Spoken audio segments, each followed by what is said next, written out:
মানের চেয়ারটা তো সে পায় না। অনেক কোটিপতি আছে, নির্বাচিত হতে পারে না, জনগণের ম্যান্ডেট নিয়ে ক্ষমতায় বসতে পারে না। 17 বছরের ম্যান্ডেটের কথা বাদ দেন, এ তো ম্যান্ডেটই লাগে নাই, এমনি এমপি। কথা কয় না। ভোট কেন্দ্রে কি যাওয়া লাগছে? কথাও কভার দেয় না। এমপি না এমনি, এমপি না এমনি। ওই সিরাজগঞ্জের ভাষায় এটাকে বলে হুদাহুদি। হুদা বলেননি, মানে এমনি। নির্বাচনও লাগে নাই, কিচ্ছু নাই, পরের দিন হয়ে গেছে, রাতেই ঘোষণা।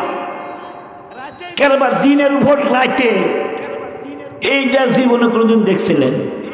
আর একটা জিনিস লক্ষ্য করেন, এই 50 বছরের ইতিহাসে গোটা ওয়ার্ল্ডের, গোটা বিশ্বের কোনো দেশের সমস্ত সংসদ সদস্য একদলীয়, দেশ থেকে পলায় দেওয়ার ইতিহাস 50 বছরে আছে, 100 বছরে আছে। বন্ধুরা আমার, টাকার চাইতে সম্মান বড়। কিন্তু আমরা যারা সম্মানের চেয়ারটা পাইছি, আমরা যদি মনে করি মই কি হনুরে, মই কি, এটা অঙ্কুরের ভাষা বা, হ্যাঁ কথাকার ভাষা।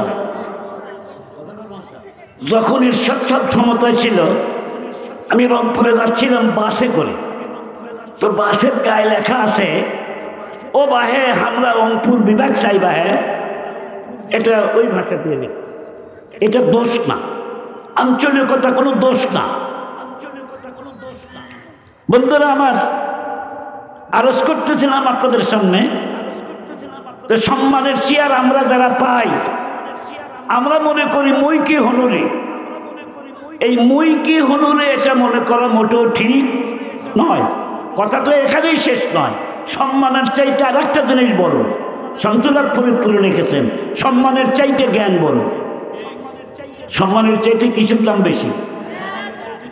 জ্ঞানের আরবি হলো এলেম। আজকে আলেমদের মার্কাজ, এলেম নিয়ে কিছু কথা হবে। এলেম নিয়ে কথা বললে আবার সাধারণ মানুষ হুজুর কি ওয়াজ করলে আজকে কিছুই বুঝলাম না। কারণ 36 বছর আমি মাঠে আছি, এই মাঠ কি খায় আমি তো জানি।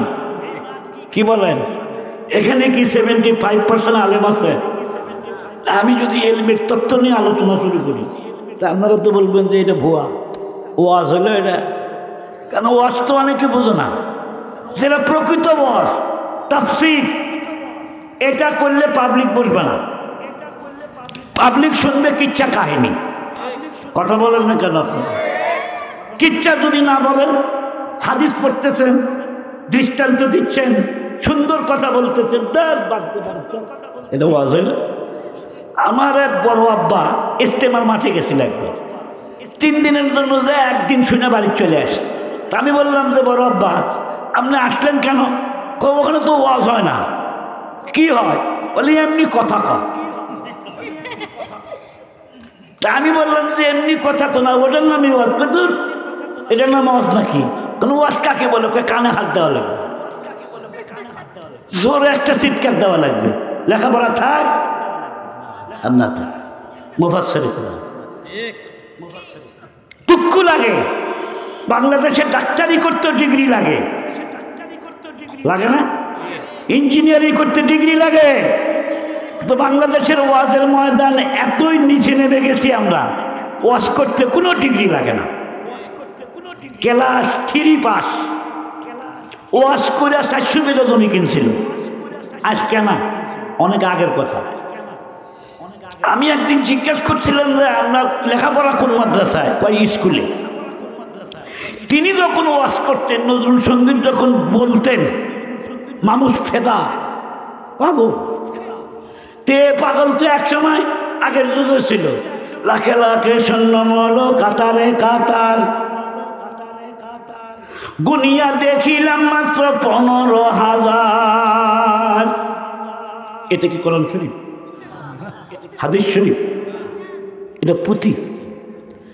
পুঁথির যুগ কি আর আছে?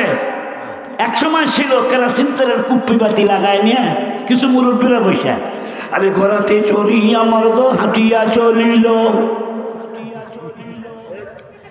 আরে বাবা, ঘোড়ায় চড়ে কি হেঁটে যাওয়া যায়? কথা বলেন না কেন? ঘোড়াতে চড়ি আমার তো হাঁটিয়া চলিল, কিছু দূর যাই আমার তো রওনা হইল। স্যারে লিফটান, এটা একটা বিদ্যা। এই কণ্ঠ সবাই দিতে পারে, কথা কন, সবাই পুঁথি পড়তে পারে। এগুলো আলাদা পুরা আসিল, এরা পুঁথি পড়ছে। তো যখন শুনছে লাখে লাখে সৈন্যমূল কাতারে কাতার, গুনিয়া দেখিলাম মাত্র 15,000। কেরে কয় লাখ সৈন্য মূল্যতে গুনিয়া 15,000 কেরে? এত বড় একটা ডাহা মিথ্যা কথা শুনেও মানুষ কাঁদছে আর বলছে আহ কি কথা নাই না হইল। সে যুগ খতম, তারপরের যুগে আসলো পুঁথি আর চলে না। হাটে হাটে দেখছেন আপনারা, আমরা ছোটবেলায় দেখছি এই কবিতা হাতে নিয়ে একদল মানুষ কবিতা ব্যস্ত না বাবা। আর শোনেন বন্ধুগণ, এমন আশ্চর্য ঘটনা সিরাজগঞ্জের অন্তর্গত সাদাতপুর থানা, ঘটনা বাঘাবাড়ি। আর ঘটনা বাঘাবাড়ি পাড়ের ফেরি খাটে বান্ধা ছিল, বগুড়া হইতে গাড়ি একটি আসিয়া দাঁড়াইল। তারপর কি হইল? এর নাম কোরআন শরীফ, হাদিস শরীফ। এটাই একজন মানুষ ঘেরাও করে নেওয়ার কবিতা শুনছে। এটাও 1 সপ্তাহ 2 সপ্তাহ চলার পরে লোকজন এসে নতুন কিছু আছে, নতুন না দিলে ওই কবিতা চলে না। চলতো কবিতা চলে না। তখন সুরেন বাবু নামের লোকটি বড় মান্যবান, সিন্ধুক ভরা টাকা তাহার, গোলা ভরা ধান, বুদ্ধি কি মাতার, মানে এমন ভাবে লেখে যাতে আকৃষ্ট হয়। তাহার কন্যা ফুলমালা আসমানেরই শান বন্ধু হে। এখন ফুলমালার যদি তার রূপ যৌবনের কথা কবিতার ফুটে তোলা না যায়, ওই কবিতা বেচা হবি কেবা? বেচা হবি? কবিতার কবির ভাষায় সুন্দর করে ফুটে তোলা, এটাও 3 দিন 4 দিন, 3 সপ্তাহ 4 সপ্তাহ অচল। আর কিছু আছে নতুন না আসলে সেটা আর চলে না। এর পরের পিরিয়ডে আসলো আল্লাহু আল্লাহু তুমি জাল্লে জালালুহু, শেষ করা তো যায় না গে তোমার গুণগান। আল্লাহু আকবার বলেন। বড় মার্জিত গান, কিন্তু এই গানটারে নষ্ট করে দিতে বাজনা লাগায়। কথা কন না কেন?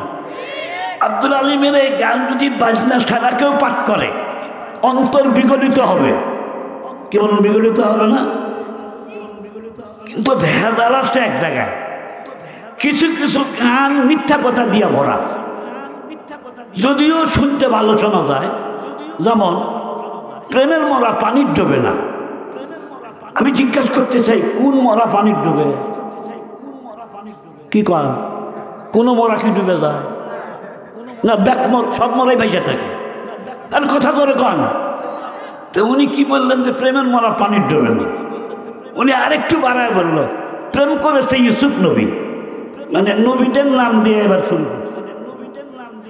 মানুষ তো এগুলি বুঝো নাই, নবীরা দোষ করছে কি করে নাই, নবীরা নিষ্পাপ। আল্লাহু আকবার বলেন। উনি প্রেমের মর্যাদা বাড়ায়। প্রেম করেছে ইউসুফ নবী, তার প্রেমে জুলেখা বিবি, প্রেমের দায় জেল খাটিল, তবু জুলেখা বলল না। আমি জিজ্ঞাসা করতে চাই, প্রেমটা কি ইউসুফ নবী করছিলেন? কথা জোরে বলতে হবে। প্রেম তো হয়েছে এখানে একতরফা। وراودته التي هو في بيتها عن نفسه وغلقت الأبواب وقالت هيت لك قال معاذ الله إنه ربي أحسن مثواي إنه